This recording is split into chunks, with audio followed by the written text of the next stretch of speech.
Greetings guys, Zweli Coder back to you again with one of those interview challenges. I'm actually doing a live coding session where I'm solving one of the interview questions I got. I hope you guys are going to enjoy this session. Let's get going. Today I'm going to be solving one of the interview challenges I got last year. It's the pair problem. They said given an array or a list of numbers, find two numbers x, y such that x plus y is equal to s. S is the given sum to you, right? And then you have an array of numbers called nums. So I'm gonna start coding right away. Let me just open my terminal over here. Okay, I'm on user Zweli. I'm in my home directory, so I'm gonna go to my projects folder, cd projects, and I'm gonna go to interview challenges, and I'm gonna create another one called pair problem. Touch pair sum problem. Oops. .py. Now I see it, and then I'm just gonna open this with VS Code. Not you. Hey bro, tell me this in the meantime. All right. Now we have a pair sum problem, and as I explained to you guys, the problem is simple. I'm just gonna use a multi-line comment in Python because I want to write the main problem here. So the problem is you are given a list of numbers. I'll just say an array bracket. You are given a list of numbers, nums. Find two numbers x, y,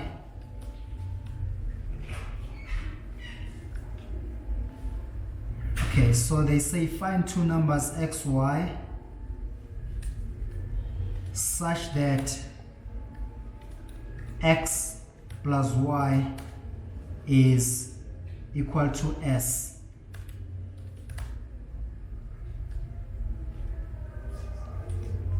The sum s given. So basically you have a list of numbers, and then you have to find two numbers that make up that sum s. All right, now let's quickly define our function. Def sum pair, because we are trying to find a pair that make up this sum. And then we have nums and s. Now the first thing that we have to do, we need to sort this. Never ever use brute force. If you use brute force trying to see, maybe taking the first number and then moving on to the next and then keep adding the other numbers until you find that pair, that's a red flag. You can kiss that interview process goodbye, because they're not gonna interview, they're not gonna invite you to the next round. They're trying to find the most optimized or the most efficient solution.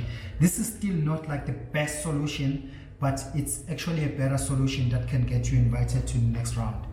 All right, the logic I'm going to use for this algorithm is to first sort the numbers that I'm given, and then use the left end point and the right end point, keep adding these numbers until I find the right pair.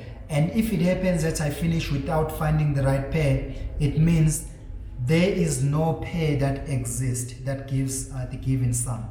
But the most efficient thing about this solution is that I'm actually going through two numbers at the same time. So I'm actually optimizing the algorithm. I'm reducing the looping instead of the brute force, like going to each number one by one and then trying to compare it to another number.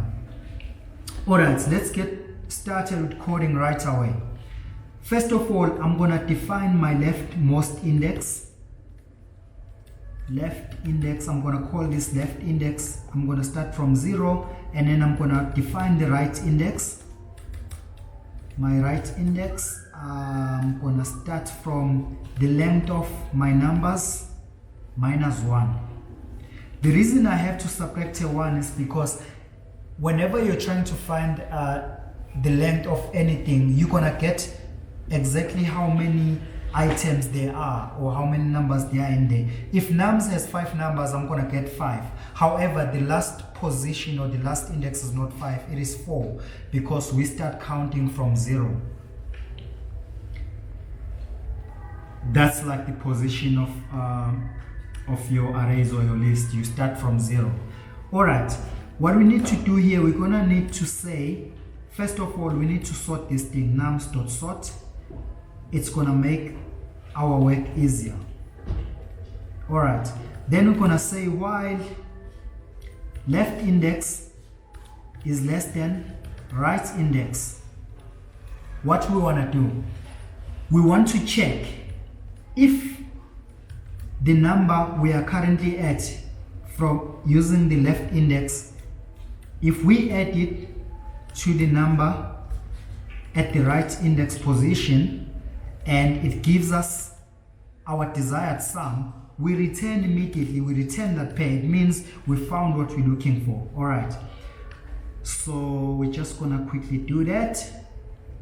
Just gonna put this over here and take this guy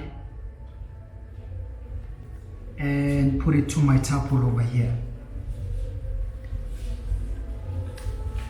But what if that is not the case? If the if statement doesn't get executed, it means we need to check if the sum that we have, if this sum is actually greater than, we need to check if this sum, if this sum we are looking at over here is greater than the given sum. If it is greater than, if it is less than the given sum initially, let's just start with less than to make our life easier. All right, if it is less than, it means we need to increment the leftmost index. We need to move on from the other index starting from the left. So we're gonna say left index plus equals 1. Incrementing means adding 1. But if that is not the case, maybe our sum is greater than s. It can't be equal to, because this would have happened, the first statement would have been executed, and then we would have found our pair. In this case, we haven't found our pair, but we've just noted that, okay, maybe it is higher than what we desire. In that case, we're gonna decrement. When we decrement, we are subtracting a 1 to whatever item we are given. So in this case, we are using right index. We're gonna decrement our right index. So minus equals 1. Basically, this minus equals 1 is the same as right index equals right index minus 1. But it's better to write it this in a shorter form. Same thing with left index. We could have done the same thing using a plus. Left index equals left index plus 1. All right, that's pretty much it, guys. But what if we don't find a pair? We need to find a way to indicate that we didn't find a pair. We can just return a minus 1. So we'll know that in our function, if there is no pair, we'll get a minus 1. Else we will get a tuple, which is our pair. All right, now let's test our function. I'm just gonna create a main function here, def main, and in this main function I'm gonna create like numbers, just a list of numbers. I have random numbers here, 8, 7, 2, 5, 3, 1. All right, this should give us 2 and 8 if everything is fine. I'm gonna, in this main function, I'm gonna have our s. I'm gonna say we are trying to find a sum of 10. A pair that gives us a sum of 10. Let me print the result. I'm just gonna print the result on the terminal. So I'm gonna say sum pair,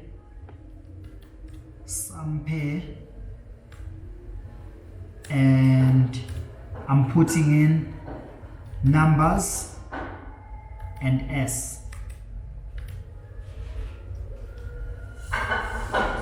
Alright, everything seems to be fine. Now we need to execute our main function. So if name equals main, we want to run the main function. Oops, don't know why I put a semicolon. Why am I thinking this is Java? Alright guys, now we're gonna run our function. Let me just clear everything. The one we are running is some problem. Python, I'm gonna say Python 3 some problem.py. There we go, bingo. We got our solution. We have 2 and 8. Just running it from for the second time this side. I'm just gonna run this. I'm gonna open a new terminal. So if I clear this, let me list everything that's here. So Python 3 some problem.py. Oh, actually I ran the old one. Let me run pair sum. Python 3 pair sum.py. There we go, we get 2 and 8. So it means our solution is correct, because if you see here, 2 and 8 does make 10, but it returned 2 and 8 because it was the first one. If you look over here, our function does actually sort this thing out before it starts running it. So after sorting this thing, we have 1, 2, 3, 5, 7, and 8. So that's why we have 2 and 8, because our algorithm starts from the left and right, and then it keeps moving and then decrementing or incrementing depending on a certain condition. So guys, this is how you solve this problem. Okay guys, if you love this session, please click the subscribe button and then click the like button as well. I'm looking forward to host another session and then keep sharing this information with you guys. And if you have any question, just drop it below the comments, or if you have suggestions, drop it below the comment section. I'm looking forward to it and I'll gladly answer any question. Until the next one, bye.